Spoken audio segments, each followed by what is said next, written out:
యోనా గ్రంథము 1వ అధ్యాయము, 2వ అధ్యాయము, 3వ అధ్యాయము, 4 అధ్యాయాలు ఉన్నాయి మొత్తము. అయితే ఈ 4 అధ్యాయాలు కూడా మనం చూసుకుంటే అండి ఒకటే దేవుడు ఏం చెప్తున్నాడంటే విధేయత. యోనాని దేవుడు పిలిచినప్పుడు యోనా ఏం చేస్తున్నాడంటే ఓవరాల్గా చెప్తానండి, నేను అర్ధగంట ఉంది కాబట్టి. యోనా ఏం చేస్తున్నాడంటే దేవుడి స్వరాన్ని విన్నాడండి, వినకుండా లేడు, విన్నాడు. ఇదిగో నువ్వు ఈ ప్రదేశానికి వెళ్ళు అని అన్నాడు. అన్నప్పుడు యోనా ఏం చేశాడంటే నాకు కాదులే, నేను చెయ్యనులే, నా వల్ల అవ్వదులే, నువ్వు కరుణామయుడవు, నువ్వు క్షమిస్తావు, కానీ ఇప్పుడు నన్ను పొమ్మంటావు, దాని తర్వాత నువ్వు వాళ్ళని శిక్షించవులే అనే ఒక అంశం 4వ అధ్యాయంలో చెప్తాడు దేవుడితో. మళ్ళీ కానీ ఏం చేస్తున్నాడు, దేవుడు చెప్పమన్న ప్లేస్కి, దేవుడు వెళ్ళమన్న ప్రదేశానికి వెళ్ళట్లేడు యోనా. మొట్టమొదటిగా దేవుడు పిలిచినప్పుడు చెయ్యమని చెప్పిన పనిని చేయనప్పుడు, ఇదిగో ఈ వాక్యంలోకి మనం వస్తున్నాము 3వ అధ్యాయంలోకి. మొట్టమొదటిగా దేవుడి స్వరాన్ని విన్నాడు యోనా. ఇక్కడ రెండోసారి చూడండి, 3వ అధ్యాయం 1వ వచనము. ప్రభువు వాణి, చూడండి, ప్రభువు వాణి అంటే దేవుడి స్వరము, వాణి అంటే. 2వ మారు యోనాకు ప్రత్యక్షమై, నీవు ఆ పెద్ద నగరమైన నినేవేకు వెళ్ళి నేను నీతో చెప్పిన సందేశమును ఆ నగర ప్రజలకు బోధింపుమని చెప్పెను. చూడండి, దేవుడు మనం ఏదైనా పరిచర్యకి వెళ్ళామనుకోండి, లేకపోతే ఒక ప్లేస్కి వెళ్ళామనుకోండి, తప్పుగా అనుకోకండి దయచేసి విన్న వాళ్ళందరూ కూడా. కొంతమంది మేము ఏమనుకుంటామంటే, తప్పు లేదండి, రెండు అర్థాలు ఉన్నాయి ఇందులో. అదేంటంటే ప్రిపేర్ అవ్వాలి, ముందుగా సిద్ధపాటు చాలా ముఖ్యమైన అంశమే, అది ఒప్పుకుందాము. రెండవదండి, ఒక్కొక్కసారి ఎలాంటి సిచ్యువేషన్స్ వస్తాయంటే మనం ఎంత ప్రిపేర్ అయినా కూడా వాక్యము అక్కడికి వెళ్ళిన తర్వాత పరిశుద్ధాత్మ దేవుడు ఏమంటాడంటే ఇదొద్దు, ఇంకోటి మాట్లాడంటాడు. అంటే మనకు అర్థం కావాలి, పరిశుద్ధాత్ముడి యొక్క ప్రభావము మనకు అర్థం కావాలి. అక్కడ వాక్యం మొత్తం మారిపోతుందండి. మనం ఇంట్లో ప్రిపేర్ అయిన వాక్యం వేరు, అక్కడికి వెళ్ళి ఒక్కొక్కసారి చెప్తున్న వాక్యం ఇంకొక వేరేలాగా ఉంటుంది. ఎందుకు?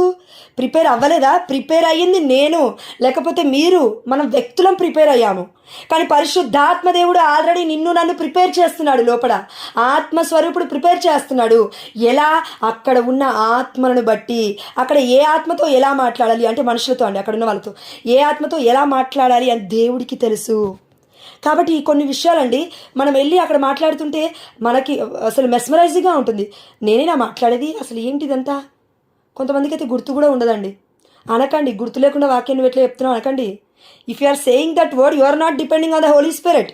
ఒకవేళ నేను వాక్యం గంట ముందు, 2 గంటల ముందు, వారం ముందు ప్రిపేర్ అయ్యాను, ఇప్పుడు నేను అది బట్టి పట్టినట్టు నేను చెప్తాను, పరిశుద్ధాత్మ దేవుడి యొక్క ప్రేరణ లేకనే చెప్తున్నాను అంటే కనుక అది పరిశుద్ధాత్మ అనబడదు. అది పరిశుద్ధాత్మ దేవుడు ఎలా నడిపించాలనుకుంటే అలా నడిపిస్తాడు. ఫర్ ఎగ్జాంపుల్, ఒక చిన్న ఎగ్జాంపుల్ చెప్తాను. ఇక్కడ పునీత అంతోని వారు, పాదువాపురి అంతోని వారు ఉన్నారు, మన పాలక పునీతుడు.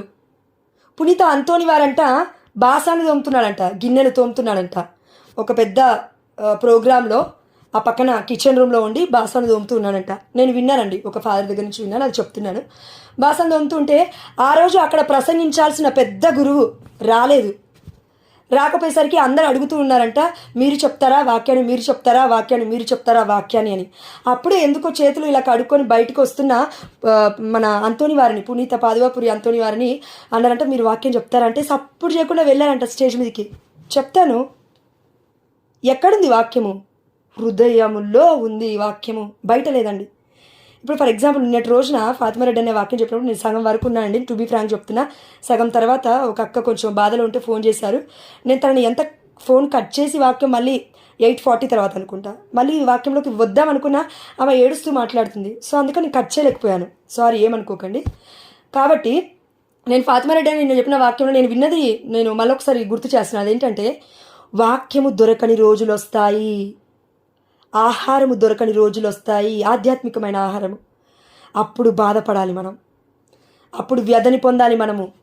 అంటే ఒకటండి, ఎన్నో ప్లేస్లలో పరిశుద్ధమైన గ్రంథం కూడా కాలిపోయింది. పరిశుద్ధమైన గ్రంథం కాలిపోకుండా ఉన్న ప్లేస్లు కూడా ఉన్నాయి. మనమైతే వెళ్ళి చూడట్లేం కదా ఆ ప్రదేశాలకి.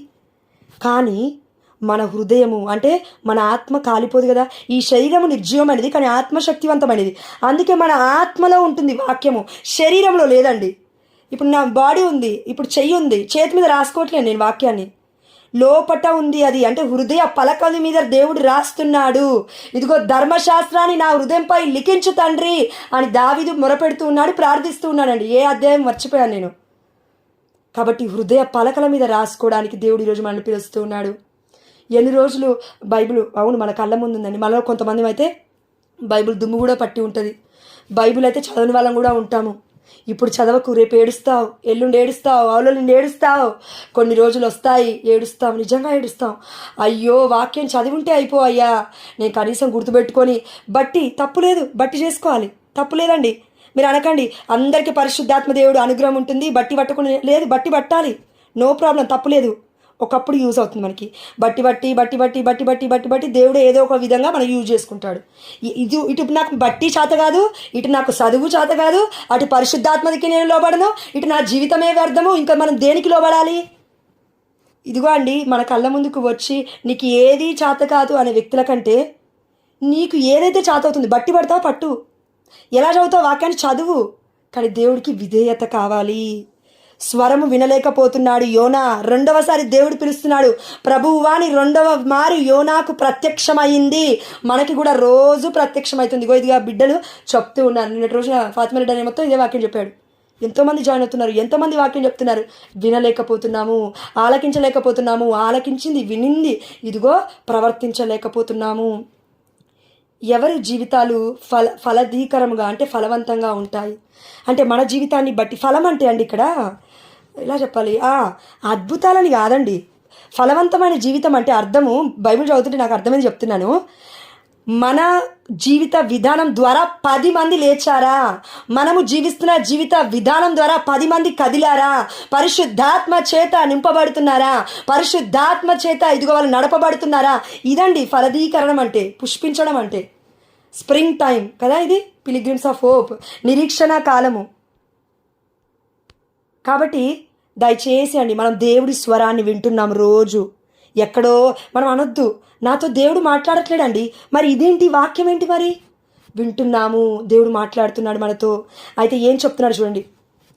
నీవు ఆ పెద్ద నగరమైన నినేవేకు వెళ్ళి, చూడండి పెద్ద నగరం అంటున్నాడు దేవుడు. పెద్ద నగరం అంటే ఎన్ని లక్షల మంది ఉన్నారంట అప్పటికీ అనంటే వారు 1,20,000 కంటే ఎక్కువ మంది ఉన్నారు. 1,20,000 కంటే ఎక్కువ మంది ఉన్నారు. ఇంకను పెక్కు పశువులు కలవు. అంటే పశువులు క్యాలిక్యులేట్ చేయలేదు. మేబీ యూదుల అంటే బైబిల్ ప్రకారం అండి లేడీస్ని ఆ సమయంలో వాళ్ళు క్యాలిక్యులేట్ చేసేవాళ్ళు కాదు, కాబట్టి ఇంకెక్కువనే ఉన్నారు. 1,00,000 మంది అండి. మోషే నడిపించింది 6,03,550 మంది కంటే ఎక్కువగా ఉన్నారు.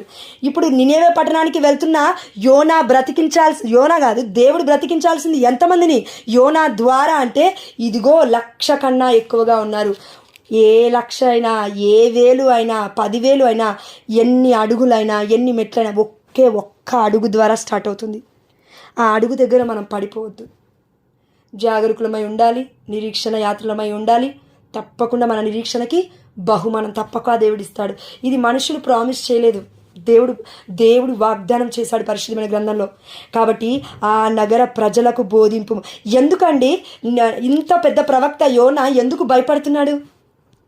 ఎందుకు రెండోసారి వరకు ఆగుతున్నాడు? నేను చచ్చిపోవడానికైనా సరే ఇదిగో నన్ను తీసుకెళ్ళి మీరు సముద్రంలో పడేయండి, ఇది నా వల్లే వచ్చింది, ఈ తుఫాన్ నా వల్లే వచ్చింది, మీరు పడేయండి అంటున్నాడు. పడేసిన తర్వాత దేవుడు మళ్ళీ కాపాడుకుంటున్నాడు యోనాని. ఇదిగో చేపను ఆజ్ఞాపించాడు, చేప వెళ్ళి మింగేసింది. అంటే బ్రతికి ఉన్నాడు యోనా. ఎక్కడ? చేప గర్భములో. అదేవిధంగా ఈనాడు మనం అందరం గుర్తుపెట్టుకోవాలండి, శ్రమలు, కన్నీళ్ళు, బాధలు, నిట్టూర్పులు అన్నీ ఉంటాయి. మనం ఎక్కడ బ్రతికున్నాం? చేప గర్భములో. దేవుడికి అవిధేయత చూపిస్తున్నాము కొన్ని సమయాలలో, అందుకే బాధలు, అందుకే కష్టాలు. దేవుడు చెప్తున్నా ఇది కాదు. ఇప్పుడు ఫర్ ఎగ్జాంపుల్ అనుకుందామండి, నిన్నటి రోజున ఫాతిమా అనే వాక్యం చెప్పాడు. ఫాతిమా అన్న చెప్పాడండి. మొన్నటి రోజున అక్క చెప్పింది, నిర్మల అక్క చెప్పిందండి, లేదంటే జ్యోతి అక్క. వాళ్ళ ద్వారా నీతో నాతో మాట్లాడుతున్నది ఎవరమ్మా? విశ్వాసము లేకపోతే వాక్యం ఎలా ఫలిస్తుంది? ఇంత డైరెక్ట్గా దేవుడు మాట్లాడుతున్నప్పటికీ కొంతమంది ఏమంటారండి, కొంతమంది సారీ ఏమనుకోకండి అక్క, దయచేసి తప్పుగా అనుకోకండి, మాకు ఈరోజు ప్రార్థన చేసి రేపు ఇది అవుతుందో లేదో చెప్పండి. ఇది నిజంగా విశ్వాసం అంటారా అండి? పరీక్ష అంటారా? నీ దేవుడైన ఇదిగో సాతానుని యేసుప్రభువు వారు అంటున్నారు, శోధించకు, నీ దేవుణ్ణి శోధించకు, వెళ్ళి ఆరాధించు అంటున్నాడు సాతానుని యేసయ్య. ఇప్పుడు మనలో ఉన్నాడు సాతాను. దేవుని శోధిస్తున్నాము, దేవుని పరీక్షిస్తున్నాము. నేను ఈరోజు ఇంటర్వ్యూకి వెళ్ళినా రేపట్లోపు వస్తుందా లేదా అండి జాబు? రేపట్లోపు కన్సీవ్ అవుతానా లేదా అండి? రేపట్లోపు నేను కింద పడతానా మీద పడతానా అండి? రేపట్లోపు నా ఇల్లు కట్టబడుతుందా అండి? రేపట్లోపు నాకు ఎంతెంత పెద్ద అది ఎట్లా అండి? ఇంకా డిఫరెంట్ కోరికలు అండి మనకి. ఏంటి ఇది ప్రార్థన అంటారా? అనరు. ఇదిగో యోనా అవిధేయత మొట్టమొదటిగా చేశాడు, కానీ రెండవసారి ఎందుకు దేవుడి యొక్క స్వరాన్ని విని పెద్ద నగరమైన నినేవే పట్టణానికి వెళ్తున్నాడంటే, శ్రమ రాకపోతే వినడండి, నినేవే పట్టణానికి వెళ్ళలేడండి. శ్రమ వచ్చింది. ఎలా వచ్చింది శ్రమ? చేప గర్భంలో 3 రోజులు ఉన్నాడు. ఏం చేస్తున్నాడంట? నేను ఓవరాల్గా చెప్తానండి. చేప గర్భంలో ఉన్నప్పుడు ఇలా ప్రార్థిస్తూ ఉన్నాడు యోనా. 2వ అధ్యాయం మొత్తం ఇదే ఉంటుంది. యోనా గ్రంథం 2వ అధ్యాయం యోనా ప్రార్థన. ఏం చేస్తున్నాడంటే, అయ్యా నన్ను కాపాడు, అయ్యా చేప గర్భం నుండి నిన్ను మొదలు పెడుతున్నాను, అయ్యా నేను పాతాళం లోకము నుండి నిన్ను మొరపెడుతున్నాను, నిన్ను ప్రార్థిస్తే నువ్వు నా ప్రార్థన వింటావు, నా వేడుకోలుని ఆలిస్తావు. ఇలా ఉంటాయండి మన ప్రార్థనలు బాధలు ఉన్నప్పుడు. అదే హ్యాపీగా ఉన్నప్పుడు ఒక్కరం కూడా దేవుడి దగ్గరికి రాము. యోనా అందుకే చేప గర్భంలో ఉన్నాడు కాబట్టి, నీవు నన్ను కడలోనికి విసిరివేసితివి, సముద్ర గర్భమున పడవేసితివి, ప్రవాహములు నన్ను చుట్టుముట్టెను, నీ మహాతరంగములు నా మీదికి పొర్లి వచ్చెను, నీవు నన్ను నీ సమక్షము నుండి బహిష్కరించితివని నీ పవిత్ర మందిరమున నేను మరలా కంటితో చూడనని నేను తలంచితిని. జలములు నా గొంతు వరకు వస్తున్నాయి, నన్ను ముంచేస్తున్నాయి, సముద్రము నన్ను మృంగేసింది, నేను నా తలకు ఇదిగో నాచు నా తలకు చుట్టుకొనెను. నాచు అంటే చేప ఆహారం ఏంటండి? నాచు. ఇంకొన్ని అందులో ఉంటే తింటుంది కదా చేప. అంత పెద్ద చేప కడుపులో ఉన్న యోనా ఏం చూస్తున్నా అంటే నిద్రపోట్లేడండి, మనలాగా ప్రార్థిస్తున్నాడు. ఆ యొక్క చేప గర్భం నుండి 3 రోజులు, ఒక్కరోజు అని లేదు ఇక్కడ, 3 రోజులు చేప గర్భంలో ఉన్నాడు. కట్ చేస్తే 3వ అధ్యాయంకి వచ్చేసరికి నినేవే పట్టణానికి బయలుదేరాడు. అంటే అండి మనకు కొన్ని సందర్భాలలో ప్రార్థనన్నా నేను చేయను, కానీ సావనన్నా వస్తాను, కానీ నేను ప్రార్థన చేయను. సావనన్నా వస్తాను, కానీ నేను ఉపవాస ప్రార్థన చేయను. చచ్చిపోనన్నా చచ్చిపోతాను, కానీ నేను ఇదిగో తగ్గను. చచ్చిపోనన్నా చచ్చిపోతాను, కానీ నేను క్షమాపణ అడగను. చచ్చిపోనన్నా చచ్చిపోతాను, కానీ నేను కన్ఫెషన్కి, పాప సంకీర్తనకి వెళ్ళను. ఇదండి మన జీవితం, ఆధ్యాత్మికమైన జీవితం. ఎందుకు ఇదిగో ఈ యొక్క మన యోనా వలె ఒక్కసారి దేవుడి పిలవగానే ఎందుకు పలకలేకపోతున్నామంటే, గర్వము, అహంకారము, చూద్దాములే, డిలే, తర్వాత చేద్దాములే, ఇది కాకపోతే వచ్చే సంవత్సరంలో. ఎవరు చెప్పారు? ఓ అవివేకి, ఈ నైటే నీ ప్రాణం పోతే ఏం చేస్తావు? దేవుడు చెప్తున్నాడు ఈ మాటని. ఆ నాచు తన తలకు అంటుకుంటుందంట, చేప ఆహారం. చేప ఉపవాసం చేయట్లేదు, కానీ చేప గర్భంలో ఉన్న యోనా మాత్రం ఉపవాసం చేయాల్సిన గడియలు వచ్చాయి. నువ్వు నేను కూడా లెంట్ సీజన్ అంటే, తపస్కాలం అంటే ఈ 40 రోజులు మాత్రమే గడియ కాదండి. ఈ 40 రోజులు మాత్రమే కాదు. పరిశుద్ధమైన గ్రంథంలో యేసుప్రభుని 40 రోజులు ముగిసిన తర్వాత సాతాను వచ్చి శోధించను అనుంది. అంటే యేసయ్య పుట్టిన తల్లి గర్భం నుండి పుట్టినప్పటి నుండి 33.5 ఏళ్ళ వరకు ఇదిగో 30 సంవత్సరాలకి ప్రసంగం స్టార్ట్ చేశారు కదా. 3.5 ఏళ్ళ తర్వాత చనిపోయాడు మన కల్వరినాథుడు. అయితే ఆ 30 ఏళ్ళు దేవుడు ఏ ప్రార్థనలు చేయలేదా? యేసయ్య ఎలాంటి ఉపవాసాలు చేయలేదా? అంత పెద్ద కదా మన యేసయ్య. 30 ఏళ్ళు అంటే అప్పటి వరకు పరిశుద్ధమైన జీవితాన్ని జీవించలేదా? అప్పటి వరకు సాతాను శోధనే రాలేదా? అప్పటి వరకు నిట్టూర్పులే విడవలేదా? అప్పటి వరకు పాప జీవితాన్ని పడిపోతున్నప్పటికీ లేవలేదా? పాపాన్ని అంటకుండా దేవుడు జయించలేదా? సాతాను కేవలం ఆ 40 రోజులు ఏం పీడించట్లేదు. 40 రోజుల తర్వాత కాదు, బ్రతికి ఉన్న దినములన్నీ ఆల్రెడీ దేవుడు లెక్కించినాడు. సింహము ఇదిగో గర్జించు సింహము వలె ఎవరిని మృంగుదునా అని సాతాను చూస్తున్నాడు. నీలాగా నాలాగా సాతాను నిద్రపోడండి, మెలుకొని ఉంటాడు, ఇలా చూస్తుంటాడు. ఏ విధంగా అయితే సింహము పొంచి ఉంటుందో జింకని ఇదిగో బలి తీసుకోవడానికి, తన పంటికి తగిలిందంటే ఇంకా అంతే అని, దాని పని అయిపోయింది జింక పని. అదే విధంగా మెడ పట్టేస్తుంది, పట్టి చీల్చేస్తుంది. మన యొక్క ఆధ్యాత్మికమైన జీవితము, మన యొక్క శరీరము కూడా దుర్బలంగా ఉంది, లేదంటే ఆత్మ కూడా దుర్బలంగా ఉందంటే దానికి కారణము మనం ప్రార్థించలేకపోతున్నామనే అర్థము. ఇది మనం గుర్తుపెట్టుకోవాలి. కాబట్టి ఉపవాస ప్రార్థనలు మనల్ని ఏమీ కిందికి నెట్టయ్యవు. ప్రార్థన ఎక్కువగా చేయడం ద్వారా మనం ఏమీ నీరసం వచ్చేసి కళ్ళు తిరిగి ఏం పడిపోము. మన అపోహలు అంతే.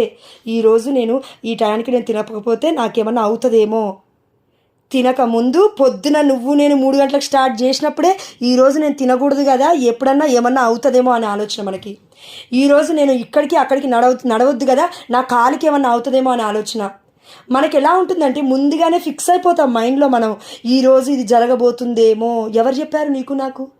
పరిశుద్ధాత్మ దేవుడు చెప్తే కదా నమ్మాల్సింది మనం. కాబట్టి చేప గర్భములో ఉన్న యోనా మొరపెడుతూ ఉన్నాడు. ఏమైంది చివరికి చూద్దామా? 10వ వచనం 2వ అధ్యాయము. అంతటా ప్రభువు చేపను ఆజ్ఞాపింపగా అది యోనాను ఒడ్డున వెళ్ళగ్రక్కెను. చూడండి, ఇక్కడ వాక్యం క్లియర్గా సెలవిస్తుంది.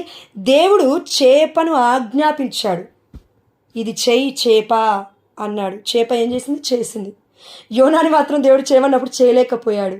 అంటే ఇక్కడ చేప గొప్పదా, యోనా ప్రవక్త గొప్పవాడా? చేపనే గొప్పది కరెక్ట్గా మాట్లాడాలంటే. దానికి స్వరం ఉండదు మాట్లాడడానికి, మనుషులతో మాట్లాడలేదు. అందుకే కదండి పునీత అంతోని వారు వచ్చి ప్రసంగం చెప్తున్నప్పుడు జనాలందరూ ఈ బోధనలు మేమేమి వింటాంలే అని అనుకున్నప్పుడు చేపలు నదిలో నుండి పైకి పెట్టి వాటి తలలను ఇదిగో నిగ్గర పొచ్చుకొని ఇదిగో చూస్తూ ఉన్నాయంట, వింటూ ఉన్నాయంట, వేగిరపడి చెవులను నిక్కబరుచుకొని. చేపలు సముద్రంలో ఉన్న చేపలండి అవి. సముద్రంలో ఉన్న చేపలకి చెవుల, సముద్రంలో ఉన్న చేపలకి మనస, సముద్రంలో ఉన్న చేపలకి హృదయం కదులుతుందా? అవి వింటాయా? మనము ఒక నదికి వెళ్ళి చూడండి, మీరు చేపలు అటు ఇటు వెళ్తుంటాయి, గ్యాలాలు వేస్తారు, కొట్టుకుంటాము, తీసుకొచ్చుకుంటాము, కోస్తాము, తినేస్తాము వండుకొని. ఆ చేప దేవుడి మాట వింటుందా? మరి ఏంటి ఇంత పెద్దగా ఉన్నాం మనం? చేప కంటే చాలా పెద్దగా ఉన్నాం. మనం ఎందుకు మాటలు వినలేకపోతున్నాం? కాబట్టి చేప గొప్పదా, యోనా గొప్పవాడా అంటే కరెక్ట్గా చెప్పాలంటే యోనా కాదు, చేపే గొప్పది. ఎందుకంటే ముందుగా దేవుడి స్వరాన్ని విని విధేయించింది చేపనే కానీ యోనా ప్రవక్త కాదు. రెండవసారి దేవుడి యొక్క వాణిని వింటున్నాడు యోనా. అయితే విన్న తర్వాత ముగిస్తానండి, 10 నిమిషాలు. యోనా ప్రభు ఆజ్ఞ శిరసా వహించి నినేవేకు వెళ్ళెను. ఇప్పుడు శిరసా వహిస్తున్నాడు. ఫస్ట్ ఏం చేశాడు? వహించలేదు, విధేయత లేదు, అవిశ్వాసము, అవిధేయత. రెండోసారి అంటే శ్రమ వస్తే కానీ అర్థం కాలేదు దేవుడి యొక్క గొప్పతనం. ఇప్పుడు విధేయిస్తున్నాడు. ఎందుకు విధేయించాడు? చేపనే చేసింది, నేను చేయకపోతే ఎట్లా అనుకున్నాడేమో. మేబీ తన ఆత్మస్వరము పరిశుద్ధాత్మదేవుడు ప్రేరేపించాడేమో. వస్తున్నాడు, పెద్ద నగరానికి కదిలాడు. అయితే ఆ పట్టణము చాలా పెద్దది. దానిని దాటిపోవుటకు 3 నాళ్ళు పట్టును. పరిశుద్ధమైన గ్రంథంలో 3 3 3 అంటున్నామంటే అండి, మొట్టమొదటిగా 3 అనేది నిత్యమైనది. పితా పుత్ర పరిశుద్ధాత్మ వారికి ముగ్గురికి గుర్తుగా ఉంది. అదేవిధంగా ఏమంటామండి, యేసుప్రభుల వారు చనిపోయి తిరిగి లేసినప్పుడు 3వ రోజున. అందుకే యోనా కంటే, ఇక్కడ చూడండి లూకాసు వార్త 11వ అధ్యాయము 32వ వచనము, యోనా కంటే గొప్పవాడు ఒకడు ఇచ్చట ఉన్నాడు. 29వ వచనము, యోనా చిహ్నము కంటే వేరి ఒకటి మీకు అనుగ్రహింపబడదు, ఎందుకంటే ఈ తరము దుష్టమైనది, ఇది ఒక గురుతును కోరుచున్నది. ఇంకేం కావాలి మీకు? ఇంకేం గుర్తులు కావాలి? నేను బ్రతికాను ఈ లోకంలో, 2000 సంవత్సరాలు ఈ లోకంలోకి వచ్చాను మరియ తల్లి గర్భం నుండి. యెషయా గ్రంథం 7వ అధ్యాయం 14వ వచనం ఇలా సెలవిస్తుంది. మళ్ళొకసారి చదువుతానండి. సరే వినుడు, ప్రభువే మీకు ఒక గుర్తును చూపించును. ఏ గుర్తు చూపించాడు? యువతి గర్భము ధరించింది, ఇదిగో అమ్మ మరియ తల్లి కనింది, ఆ కుమారునికి ఇమ్మానుయేలు పేరు పెడతారని ముందే చెప్పాడు కదా దేవుడి వాక్యము. ఈ గుర్తు ఆల్రెడీ యెషయా చెప్తున్నాడు. మళ్ళీ ఇంకేం గుర్తు కావాలి మీకు అని అడుగుతున్నాడు ప్రజల్ని దేవుడు యేసయ్య. అయితే మళ్ళీ చెప్తున్నాడు, ఈ తరము దుష్టమైనది. ఎంత చెప్పినా అర్థం కాదు. చెవులున్నా వినలేరు, హృదయం ఉన్నా ఆలకించలేరు, ప్రవర్తించలేరు కూడా. కాబట్టి యోనా కంటే గొప్పవాడు ఇక్కడ ఒకడున్నాడు. అతని పేరెవరు? మనుష్య కుమారుడు, మన యేసయ్య, మన మెస్సయ్య. కాబట్టి యేసయ్య మనలందరినీ కాపాడడానికే వచ్చాడు. హృదయ పరివర్తన చెందుకుంచుకోమంటున్నాడు. కానీ ఈరోజు ఒక వండర్ఫుల్ వర్డ్ అండి, పరిశుద్ధాత్మ దేవుడు ప్రేరేపించాడు. ఫాదర్ అక్కడ వాక్యం చెప్తుంటే చెప్తాను. అతడు నగరమున, 3వ అధ్యాయం 4వ వచనము, యోనా గ్రంథము. అతడు నగరమున, ఎవరు? యోనా నగరమున ప్రవేశించి ఒకరోజు ప్రయాణము చేసి, చూడండి, ఒకరోజు ప్రయాణము చేసి. కరెక్ట్గా వినండి వాక్యము. ఇక్కడ 3 నాళ్ళు పట్టును ఆ నగరానికి దాటడానికి, ఆ పట్టణానికి వెళ్ళడానికి, దానిని దాటిపోవుటకు అని చెప్పిన దేవుడి యొక్క పరిశుద్ధమైన గ్రంథంలో ఉన్న వాక్యము 3 నాళ్ళు పడుతుందన్నాడు ఆ నగరానికి వెళ్ళడానికి. కానీ ఇక్కడ యోనా అతడు ఆ నగరమున ప్రవేశించి ఒక్కరోజు ప్రయాణము చేసెను. ఒక్కరోజే ప్రయాణం చేశాడు. అంటే ఏం జరిగిందంటారు? 2 రోజులు ఏమైపోయిందంటారు? ఎక్కడ కక్కింది ఆ చేప? దేవుడు ఎక్కడ కక్కమంటే అక్కడ కక్కింది. ఎవరిని? యోనాని. అంటే ఆ పెద్ద నగరానికి దగ్గరగా తీసుకెళ్ళి కక్కమని చెప్పాడు దేవుడు. ఎవరికి? చేపకి. 2 రోజులు తగ్గించాడు ప్రయాణాన్ని దేవుడు. అదేవిధంగా మనము కూడా కానా దేశానికి వెళ్ళాల్సిన ఇజ్రాయెల్ ప్రజలు గొనుగుళ్ళు సనుగులతోటి 4 రోజుల్లో వెళ్ళాల్సిన 40 ఏళ్ళు పట్టింది. ఇక్కడ యోనా 3 రోజుల్లో నువ్వు పెద్ద నగరాన్ని దాటి నువ్వు వెళ్ళాలి అని చెప్పిన యేసయ్య రెండోసారి దేవుడి యొక్క వాక్యానికి, దేవుడి యొక్క మాటలకి విధేయించిన యోనాని చూసి, అయ్యో నా బిడ్డ చేప కడుపులో నుండి 3 నాళ్ళు మొరపెట్టాడే, ఉపవాసం చేశాడే, నా బిడ్డకి రెస్ట్ కావాలని దేవుడు ఆలోచించాడు. కాబట్టి ఇదిగో 3 నాళ్ళు పట్టకుండా ఒక్క రోజులో ప్రయాణము చేసి 40 దినములు ముగియగానే నినేవే నాశనమగునని ప్రకటించెను. 2 రోజులు ఎక్కడ మింగేలేదండి. దేవుడు కాపాడుకున్నాడు తన బిడ్డని. ప్రయాణంలో అలసిపోకుండా అలా లేవనెత్తాడు. ఫర్ ఎగ్జాంపుల్ ఇక్కడ ఒక ఎగ్జాంపుల్ చెప్తాను. మన జోసెఫ్ తంబి గారు ఉన్నారు. పరిశుద్ధమైన గ్రంథంలో ఇథియోపియా ఉద్యోగి దగ్గరికి వెళ్ళిన ఫిలిప్పి గారు ఉన్నారు కదా. మన గాస్పల్లో సువార్తలలో ఉంటుంది. ఇథియోపియా ఉద్యోగి దగ్గరికి వెళ్ళిన ఫిలిప్పి గారు యెషయా గ్రంథం చదువుతున్నారు. ఆ సాయానికి వారు చదువుతున్నప్పుడు అందులో ఎక్కి కూర్చున్నారు వెహికల్లో. దాని తర్వాత జ్ఞానస్నానం ఇచ్చాడు ఇథియోపియా అనే ఉద్యోగికి. ఎవరు? మన ఫిలిప్పి గారు. ఇచ్చిన తర్వాత ఏమవుతుందంటే దేవుడి ఆత్మ ఫిలిప్పిని తీసుకొని ఇంకొక ప్లేస్లో పెట్టాడని ఉంటుందండి. ఆ వర్డ్ నేను మర్చిపోయాను, ఆ నేమ్. ఒక ప్రదేశంలో పెట్టాడు అని ఉంటుంది. అంటే ఏం జరిగింది అక్కడ? పరిశుద్ధాత్మ చేత ఎత్తబడ్డాడు, తీసుకెళ్ళి ఆ ప్రదేశంలో పెట్టాడు దేవుడు. అదేవిధంగా నేను భయపడాల్సిన అవసరం లేదు. పరిస్థితులు దేవుడు మారుస్తాడు. పరిస్థితుల్ని ముందుకు తీసుకెళ్తాడు. భయపడుతున్నావా? బాధపడుతున్నావా? వామ్మో ఇంకెన్ని రోజులు బ్రతకాలో నేను, వామ్మో ఇంకెన్ని రోజులు చేయాలో ఈ పరిచర్య, వామ్మో ఇంకెన్ని రోజులు నాకు ఈ బాధలో అని అనుకుంటున్నావా? ముందుకు జరుపుతాడు దేవుడు. ఆమేన్, హల్లెలూయా. కానీ విశ్వసించాలి మనం. ఆనాడు పునీత జోసెఫ్ తంబి గారు 2 ప్లేస్లలో ఒకే సమయంలో ఉండేవారంట. అదేవిధంగా మన పునీత పాడ్రేపియో గారు కూడా ఒక్క ప్లేస్లో కాదు, 2-3 దివ్య బలి పూజలలో ఉండేవాళ్ళంట. ఎవరు? మన పునీత పాడ్రేపియో గారు. నేను విన్నానండి కొన్ని హిస్టరీలలో. అంటే ఏం జరుగుతుందండి ఇక్కడ? ఆత్మ అలా చేస్తుంది, పరిశుద్ధాత్మ. ఇది మనం నమ్మట్లేము. అందుకే మన కుటుంబాలలో మనం ఆత్మలో ఎదగలేకపోతున్నాము, ఇంకా బలంగా దేవుని ప్రార్థించలేకపోతున్నాము, నిరసించిపోతున్నాము మన జీవితంలో. కాబట్టి ఒకటి గుర్తుపెట్టుకుందాము. యోనాని ఏ విధంగా అయితే దేవుడు 3 నెలలు ప్రయాణం చేయాలన్నాడు, కానీ ఒకే రోజులో తీసుకువెళ్ళి కూర్చోబెట్టాడు. ఎంత గొప్పవాడండి మన తండ్రి. నీడని కూడా ఇస్తున్నాడు యోనాకి, రెస్ట్ తీసుకోమని. దాని తర్వాత ఇంకా చాలా అంశాలు ఉన్నాయి. అయితే చివరిగా దేవుడు మనకేం చెప్తున్నా అంటే, ఇదిగో ఏ విధంగా అయితే యోనా మొట్టమొదటిగా అవిధేయత చూపించాడు, కానీ దేవుడు తన కృప చొప్పున ఒక శ్రమ ఇచ్చినప్పటికీ దాన్ని ఎదుర్కొని ముందుకు వెళ్ళాడు. అదేవిధంగా మనమును వెళ్ళాలి, కానీ యోనా వలె ప్రార్థించాలి, నిద్రపోవద్దు. చేప కడుపులో ఉన్నాను కదా, ఇంకా చచ్చిపోయానులే అని మన శ్రమలు కూడా అలానే ఉంటాయి. నీళ్లు గొంతు వరకు వచ్చేస్తున్నాయి, నాచు మొత్తం తల మీద ఉండిపోయింది, ఇంకా అసలు సమయం లేదు. చీకటిగా ఉంటుంది కదండి చేప గర్భము. తల్లి గర్భం ఎలా ఉంటుందండి? తల్లి గర్భం ఎలా ఉంటుంది? లోపల ఉంటే తెలుస్తుంది. యాక్చువల్లీ నాకు తెలిసైతే చీకటిగానే ఉంటుంది. అందుకే కదా దేవుడు అంటాడు, ఇదిగో వెలుగు కలుగునుగాక అంటే వెలుగు పుట్టెను. యేసయ్య పుట్టినప్పుడు ఏమంటున్నాం మనం? వెలుగు పుట్టింది ఈ లోకానికి అంటే చీకటి ఉంది తల్లి గర్భంలో.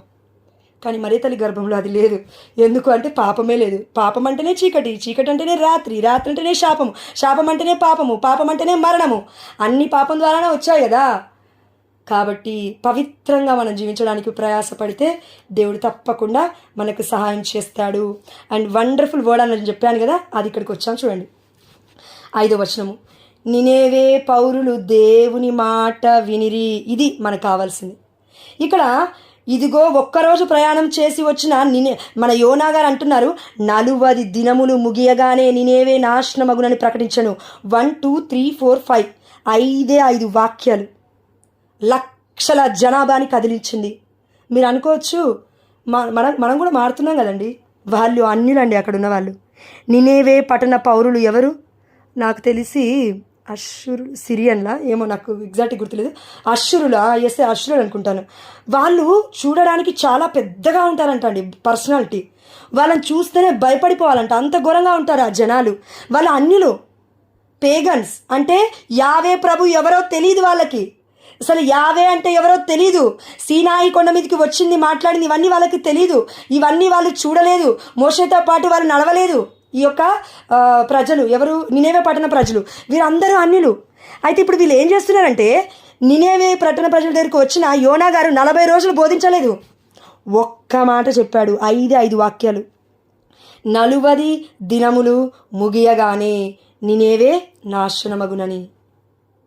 దీనికి రాజు కదిలి ఉడుపులను తొలగించి ఆ యొక్క బూడిద పైన కూర్చొని పశువులతో సహా మొత్తం అక్కడున్న ప్రజలు మొత్తం అంత పెద్ద నగరంలో లక్షలాది మంది ఉపవాస ప్రార్థన చేస్తే దేవుడికి ముచ్చటగా అనిపించి మనస్సు మార్చుకొని ఆగ్రహాన్ని తగ్గించుకొని ఎందుకు ఆశీర్వదించాడు తండ్రి. అదేవిధంగా కొన్ని వాక్యాలలో కూడా ఉన్నాయండి. ఒక్కరం మనం 1000 మందితో సమానం. కాబట్టి మనం ప్రార్థిస్తే తప్పకుండా దేవుడు మన ప్రార్థన వింటాడండి. కాబట్టి దయచేసి మనం ఎప్పుడూ కూడా ఒకటి చెప్పమంటున్నానండి పరిశుద్ధాత్మ దేవుడు.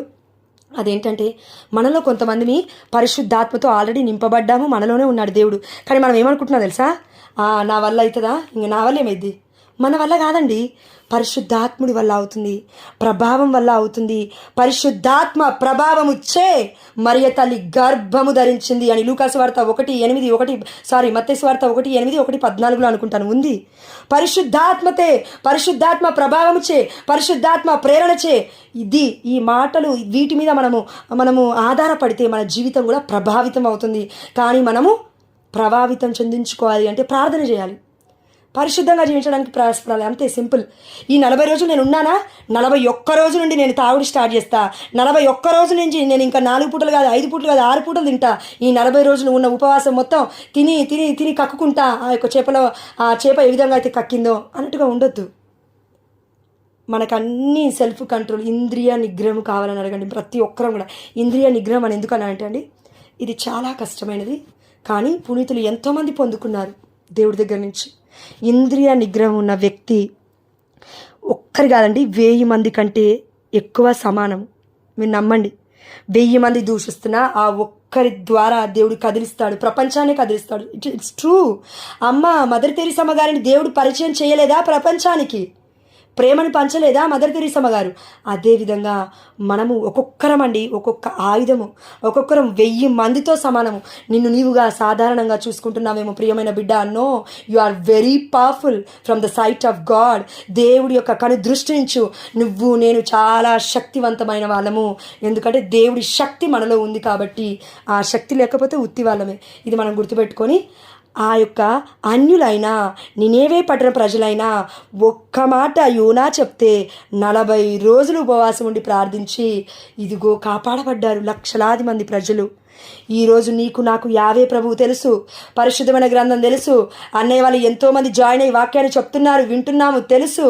ఎంతోమంది బిడ్డలు వారి యొక్క జీవితాన్ని కూడా పక్కకు పెట్టి ఐసైట్ ఉన్నా, కాళ్ళ నొప్పులున్నా, కీళ్ళ నొప్పులున్నా, చేత కాకపోయినా, థైరాయిడ్ ప్రాబ్లం అయినా, గొంతు ప్రాబ్లం ఉన్నా, అయ్యో నా వల్ల కావట్లేదు అనుకున్నా, ఇన్ని బాధలున్నా కుటుంబాన్ని పక్కకు పెట్టి నీకోసం నా కోసం జాయిన్ అయ్యి వాక్యాన్ని చెప్తుంటే విని మారడానికి మనకేంటండి బాధ? డబ్బులు పెట్టట్లేం కదా, it's free of cost. We are not paying any single rupee. మనమేం పే చేయట్లేము. దయచేసి వినాలి. వాక్యం విన్న వాళ్ళము అదే ఆత్మవంచన చేసుకోకుండా విన్న వాళ్ళము ఇదిగో ప్రవర్తించడానికి దేవుడి యొక్క ప్రేమను మనం అడుగుదాము. తప్పకుండా దేవుడు మనకి దయచేస్తాడు. అయితే మరి పాత నిబంధనలో ఉన్న ఈ అన్యులకి కొత్త నిబంధనలో ఈరోజు లూకాసు వార్తలో చెప్పిన 11వ అధ్యాయానికి ఏంటండి టైపాలజీ, ఏంటి కంపారిజన్ ఏంటి అంటే కనుక ఇక్కడ చూడండి. ఒక చిన్న వర్డ్ చదివి ముగిస్తాను నేను. 31వ వచనము లూకాసు వార్త 11వ వచనము, లూకాసు వార్త 11వ అధ్యాయము 31వ వచనము. తీర్పు రోజున దక్షిణ దేశపు రాణి వీరి ఎదుట నిలిచి వీరిని ఖండించును. ఎవరంట? దక్షిణ దేశపు రాణి.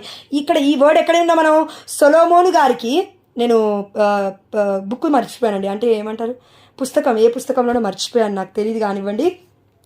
ఈ యొక్క దక్షిణ దేశపు రాణి దేశాలను దాటుకొని వచ్చి సొలొమోను గారి యొక్క జ్ఞానాన్ని ప్రపంచవ్యాప్తంగా విని వచ్చి కూర్చుంటూ ఉంది సొలొమోను గారితో.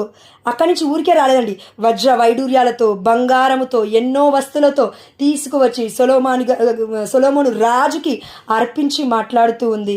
ఇంత జ్ఞానవంతుడా సొలొమోను?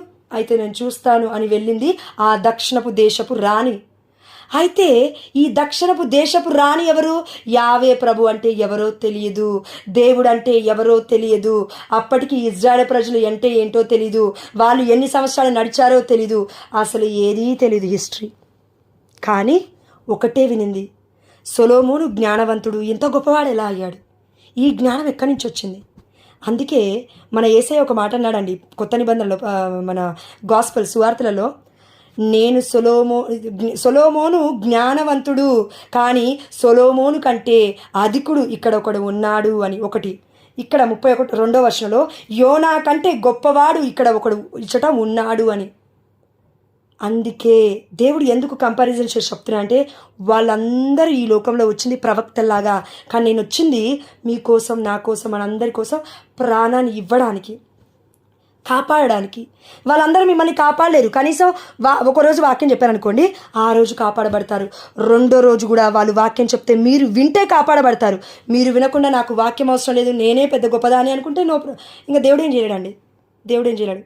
కాబట్టి మన హృదయంలో వాక్యం ఉండాలి. అదేవిధంగా తీర్పు రోజున దక్షిణ దేశపు రాణి వీరి ఎదుట నిలిచి వీరిని ఖండించి, ఎంత అసహ్యకరమైన మాట అంటే అండి ఇది మన హృదయంలోకి గుర్చబడాలి ఈ మాట. ఎందుకంటే ఒక అన్యురాలు, నీకు నాకు క్రైస్తవం అని చెప్పుకుంటున్న మనకి, క్యాథలిక్స్ అని చెప్పుకుంటున్న మనకి, పరిశుద్ధమైన గ్రంథం మొత్తం తెలుసు అని చెప్పుకుంటున్న మనకి, తీర్పు దినము రోజున నీ ఎదుట నిలబడి ఖండిస్తుంది అంటే నువ్వు పాపాత్ముడివి అని.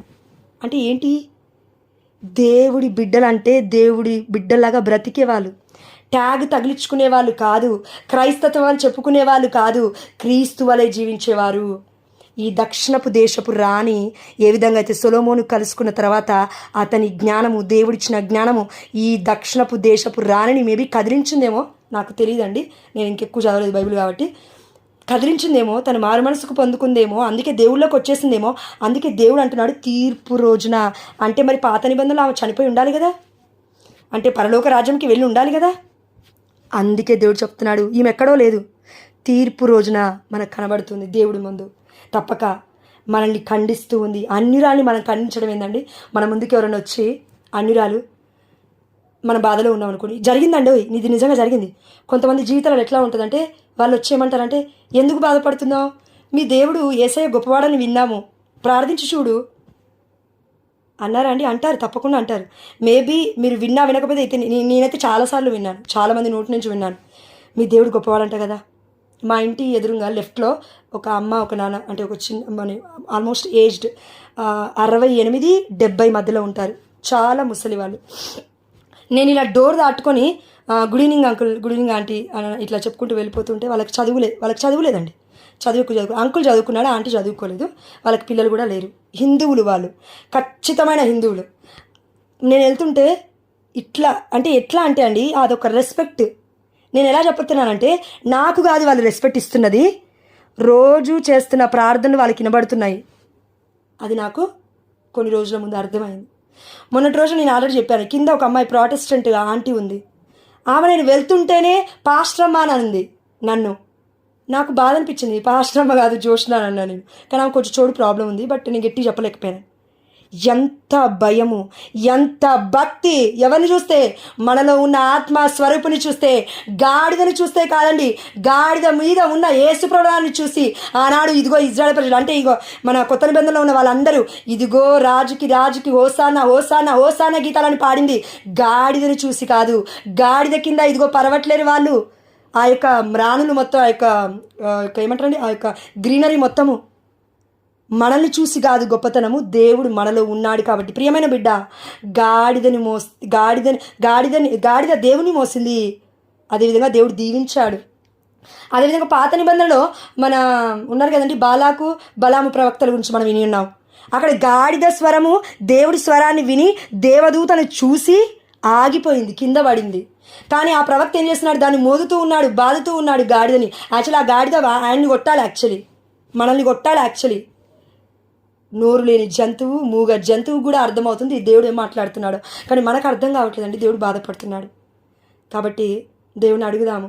అయా దక్షిణపు దేశపు రాణి అనిరాలు, అక్కడ ఉన్న నినేవే పట్టణ ప్రజలు అన్యులు ఒక్క మాట చెప్తే మారుతున్నారయ్యా. మాకేంటి తండ్రి, మరి ఇన్ని సంవత్సరాల నుంచి మేము బ్రతుకుతున్నాం, ఇన్ని సంవత్సరాల నుంచి మేము ఉన్నాము, కానీ ఏంటయ్యా మా జీవితాలు మారట్లేదు.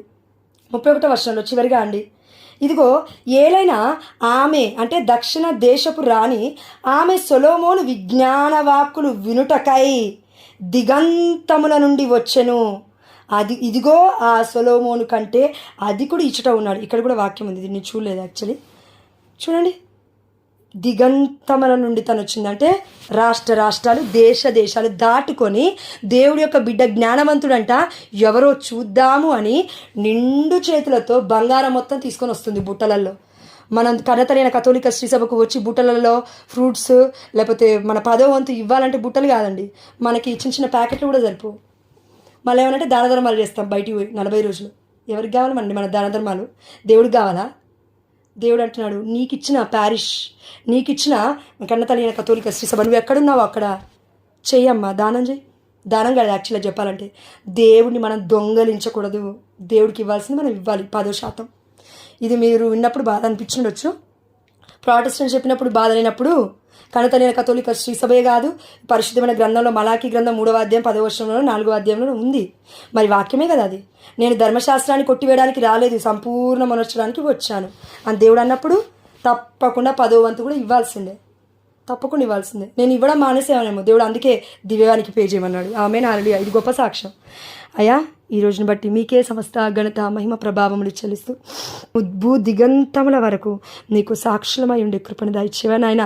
మా స్వార్థం కోసం కాకుండా, మా సెల్ఫ్ సెంటర్నెస్ కాకుండా, అయా మా యొక్క సెల్ఫిష్నెస్ కోసం కాకుండా, అయా ఇదిగో తండ్రి మమ్మల్ని మేము సెల్ఫ్ ప్రైజింగ్, మమ్మల్ని మేము పొగుడుకోకుండా, ఆత్మస్థుతి లేకుండా నా తండ్రి మిమ్మల్ని స్తుతించి ఆరాధించే భాగ్యాన్ని మా అందరికీ దయచేయమని, ముఖ్యంగా నాకును నా కుటుంబ సభ్యులకి, అయా నా భర్తకి ఓపికని దయచేయి, అయా నా భర్తకి శక్తిని దయచేయి, ఈ కుటుంబాలలో ఉన్న బిడ్డలందరి యొక్క భర్తలకు కూడా మంచి మనస్సుని దయచేయమని ఆమె మరియ తల్లి మధ్యస్థ ప్రార్థన ద్వారా అద్భుతాల పునీత ప్యాడ్రేపియో, అద్భుతాల పునీత అంతోని వారి, అదేవిధంగా పీటర్ అండ్ పాల్ మధ్యవర్తిత్వ ప్రార్థన ద్వారా మేము అడిగినవన్నీ పొందుకున్నామని యేసు నామములో విశ్వసిస్తున్నాము మా ప్రియ పరలోకపు తండ్రి. ఆమేన్.